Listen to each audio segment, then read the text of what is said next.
lectivo en la costa se inició el 18 de mayo. 91 instituciones educativas habían solicitado iniciar de manera virtual. El número de planteles en modalidad online se incrementó. Los que no empezaron el 18 lo tienen que hacer el 1 de junio de forma obligatoria. Montserrat Kramer, ministra de Educación, buenos días y bienvenida a Contacto Directo.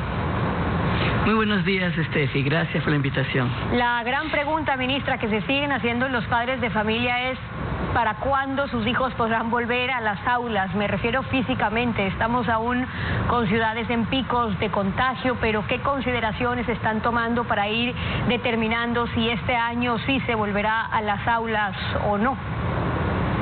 Bueno, en efecto, hagamos un recuerdo que estamos, creo que en el día 78 del estado de excepción y de la crisis, de la emergencia sanitaria. En la sierra jamás detuvimos la educación porque esa fue la primera respuesta inmediata del Ecuador. La educación no puede detenerse, es un gran desafío seguir adelante, por supuesto, pero no podemos permitir que nuestros niños abandonen la escolaridad. Necesitan las familias el apoyo en momentos de emergencia y crisis, el apoyo justamente de nuestros docentes que lo han manifestado y evidenciado, y también estar a través de la educación formándonos para convivir en estos nuevos escenarios y avanzar en los aprendizajes, unos nuevos tipos de aprendizajes y un nuevo escenario. En ese sentido quiero decir que tenemos el modelo, el plan educativo COVID-19, Aprendemos Juntos en Casa. 2 meses y medio lo hemos implementado en la sierra, estamos acabando clases así hasta el 30 de junio, y eso significa que no es solo virtual. Ahora nos preparamos para empezar la costa, en efecto, el 1 de junio. No es solo virtual, no es solo en línea. Tenemos además una plataforma muy surtida del Ministerio de Educación que tiene casi 1 millón de usuarios permanentes sin que todavía la costa entre, y que está funcionando muy bien, con más de 4 millones de vistas y descargas. Y aparte de eso estamos trabajando en teleeducación y en radio. Claro, todo eso, ministra, a distancia aún, pero yo le preguntaba un poco por la preocupación de los padres que todavía dicen, ¿será que este año van a volver físicamente a las aulas? ¿Cómo se está considerando? ¿Qué pasa en los lugares donde ya están en semáforo verde y entonces inician las clases? ¿Podrían físicamente volver? Sí, en efecto estamos en la fase 1, que es la que estaba describiendo, el Aprendemos Juntos en Casa. Tenemos la fase 2, que es el retorno progresivo a las clases, y ahí estamos definiendo ya todos los requisitos indispensables para retornar, y dependerá y habrá cierta flexibilidad por distrito educativos de acuerdo al COE cantonal, al COE nacional, por supuesto, porque si en efecto el semáforo se pone en verde, las familias necesitan que tengamos una oferta educativa ya, aunque sea semipresencial. Estamos viendo los posibles escenarios con los distanciamientos, con los protocolos sanitarios, para que ellos puedan salir a trabajar. Todo tiene que ir articulado, las medidas van articuladas. También hay países como por ejemplo Paraguay, que hizo que la zona rural sea la primera en ya retornar a la nueva normalidad por el tema precisamente de acceso. Estamos validando y evaluando todas estas posibilidades para empezar a tomar ya las medidas, pero estamos preparándonos para eso, para la fase 2, que es el retorno progresivo. ¿Y esa fase 2, en función de qué se determinará cuándo podríamos empezar a trabajar en esa fase 2? Entendiendo que seguimos en una fase 1, pero un poco para la proyección que hacen los padres. ¿Un semipresencial se está considerando, por ejemplo, el que ciertos días vayan los chicos a clases, o es más bien un tema de horas? Sí, estamos viendo justamente todos esos escenarios dependiendo de la tipología de la escuela. Hay categorías de escuela, hay unas que son rurales pequeñas, hay otras que son muy grandes, de las emblemáticas urbanas, y por supuesto dependiendo de eso podrán ir los estudiantes por día, podrán hacer jornadas académicas un poco más cortas. Siempre habrá el complemento de la teleeducación, de la radioeducación, de las guías impresas y por supuesto de la virtualidad, de la tecnología. Sin embargo, justamente dependiendo del tipo de escuela, las necesidades de la comunidad, se van definiendo los requisitos. Hay requisitos esenciales para todas, por ejemplo, higiene, saneamiento de aguas, protocolos de seguridad sanitaria, infraestructura adecuada, y por supuesto tenemos que hacer también una revisión a la implementación del currículo para priorizar aprendizajes y para poder hacer una metodología mucho más práctica, donde en el momento que estamos presenciales son momentos de talleres, de explicación, formación, de experiencias, y después en la casa continúan con sus lecturas y estudios. Es pronto para hacer evaluaciones, pero los planteles que ya iniciaron el año lectivo están cumpliendo con los requisitos, algunos otros obligatorios de llegar a acuerdos, por ejemplo, económicos con los padres, o la certificación, estar preparados para brindar educación virtual, la garantía de que los estudiantes, los docentes cuenten con acceso a las herramientas establecidas por cada unidad educativa. ¿Se ha podido constatar que esto esté funcionando? Sí, los planteles que empezaron en la costa a partir del 18 de mayo, justamente el primer requisito era acuerdos. Creo que en nuestro país es urgente fortalecer la cultura de diálogo, de acuerdos y de respetar los compromisos. En ese sentido, sí, hasta el momento está funcionando, y de la misma manera está funcionando el compromiso que garantizaron que tenían acceso a las plataformas, porque esa era la condición de empezar antes, que de verdad tenían acceso a las plataformas, puesto que ellos sí están ofreciendo una educación fundamentalmente virtual.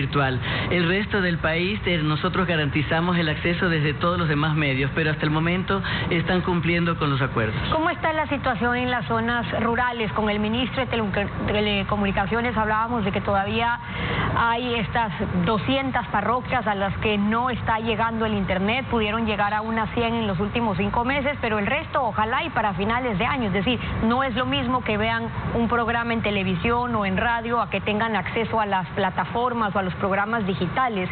¿Qué más se está haciendo por esas zonas donde no tienen conectividad? Sí, estamos trabajando, porque recordemos que no solamente es el tema de la conectividad. De hecho, Ecuador tiene un alto nivel de penetración de conectividad en el país, y quizás es uno de los que más rápido ha crecido incluso en la región latinoamericana. El problema es también contar con los dispositivos, sea celular o sea una laptop o una tablet, y el plan de acceso a la conectividad. Ese es principalmente el desafío en estos momentos: lograr alianzas, programas, colaboración de toda la sociedad, de todos los medios, de las empresas, fundaciones, etcétera, para que nuestros docentes y nuestros estudiantes, ahora que la crisis cada vez afecta más la economía popular, puedan contar con los programas de acceso a la conectividad. Sin embargo, estamos trabajando en eso, estamos en un fuerte diálogo con Mintel y CNT para seguir avanzando en esas parroquias que todavía no hay acceso. También estamos trabajando mucho con diferentes posibilidades de alianzas y imprimiendo guías. Gracias a la cooperación internacional estamos imprimiendo guías en 14 lenguas de las 14 nacionalidades y pueblos, justamente para ser distribuidas en aquellas comunidades que sabemos que no llega ni la electricidad.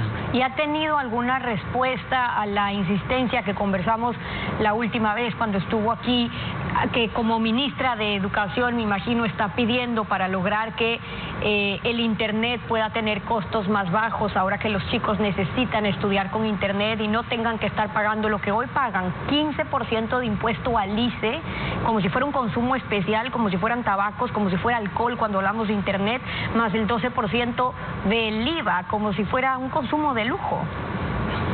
Nosotros estamos en eso, para nosotros es una prioridad, y justamente estamos en todos esos diálogos, golpeando todas las puertas.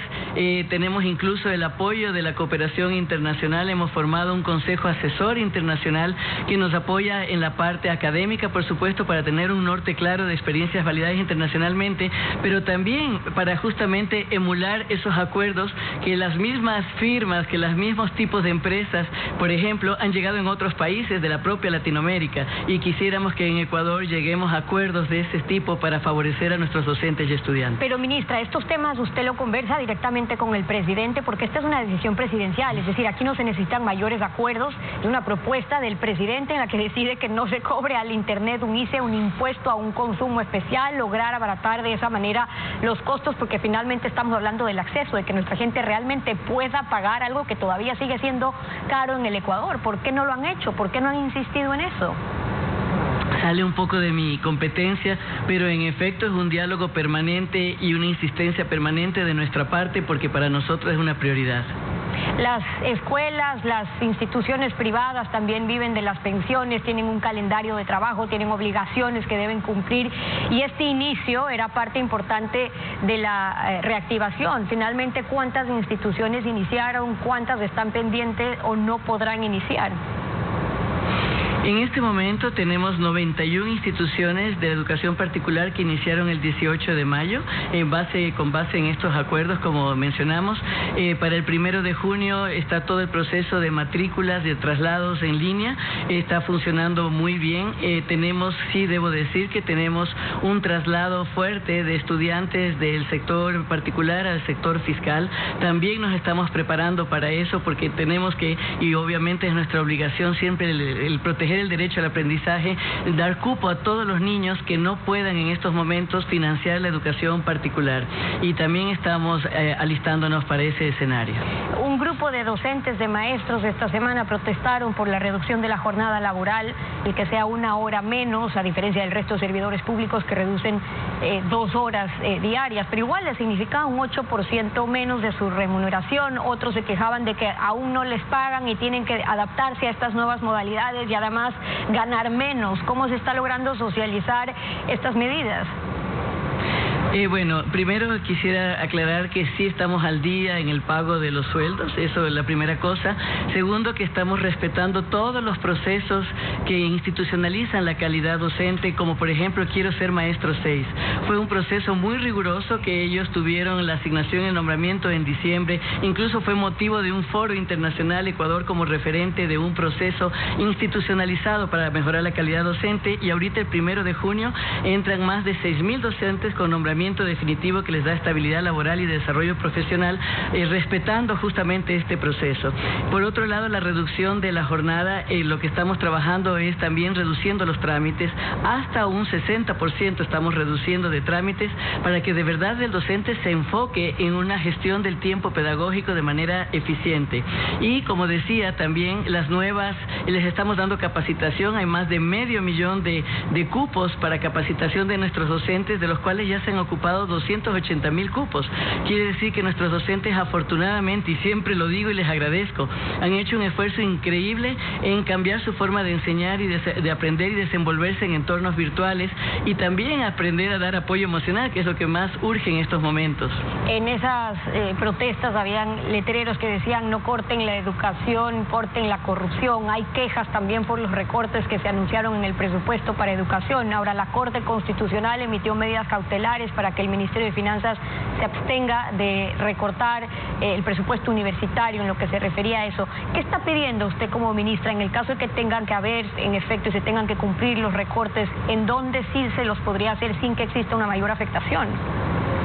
Lo que hemos hecho hasta el momento es evaluar los programas que teníamos en territorio. Toda decisión ha sido difícil, debo decirlo, pero el escenario que estamos viviendo, simplemente hay que salir adelante, no podemos hacer resistencia. Y con eso me refiero, por ejemplo, al programa de atención de primera infancia, que consistía en un docente que iba a un hogar y junto con la madre jugaba con el niño y le enseñaba a desarrollar sus habilidades cognitivas y emocionales. En este momento no lo podemos implementar porque estamos en quédate en casa.